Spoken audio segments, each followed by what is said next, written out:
എന്ന വിഷയം സോളാർ പ്ലാന്റിൻ്റെ ഏറ്റവും നല്ല കോൺഫിഗറേഷൻ ഏതാണ് എന്നുള്ളതാണ്. ഏറ്റവും നല്ലതെന്ന് പറയുമ്പോൾ അത് ലാഭകരമായിരിക്കണം, പ്രയോജനകരമായിരിക്കണം. ഒരു ഓൺ ഗ്രിഡ് സിസ്റ്റം പ്രയോജനകരമാണെന്ന് നമുക്ക് പറയാൻ കഴിയുമോ? കാരണം കറണ്ട് പോകുമ്പോൾ അത് ഓഫായി പോകും, നമ്മൾ ജോലി ചെയ്തുകൊണ്ടിരിക്കുമ്പോൾ അത് തടസ്സമാകും. അതുകൊണ്ട് അതിനെ പ്രയോജനകരമെന്ന് പറയാൻ പറ്റില്ല. എന്നാൽ ഒരു ഓഫ് ഗ്രിഡ് സിസ്റ്റം എന്ന് പറയുന്നത് പ്രയോജനകരവുമാണ്, ലാഭകരവുമാണ്. എന്നാൽ നമുക്ക് തിരഞ്ഞെടുക്കാൻ പറ്റുന്ന ഏറ്റവും നല്ലൊരു ഓഫ് ഗ്രിഡ് കോൺഫിഗറേഷൻ ഏതാണ്?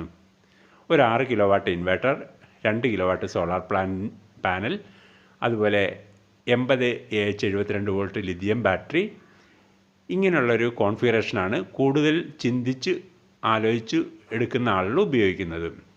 ഇതിന് ഏകദേശം 2.5 ലക്ഷം രൂപ മുതൽ 3 ലക്ഷം രൂപ വരെ കോസ്റ്റ് വരുന്നു. ഇതിൻ്റെ ഏറ്റവും വലിയൊരു പ്രത്യേകത, ഒരു വീട്ടിലെ എയർ കണ്ടീഷണർ ഉൾപ്പെടെ വീട്ടിലുള്ള എല്ലാ ഉപകരണങ്ങളും പ്രവർത്തിക്കും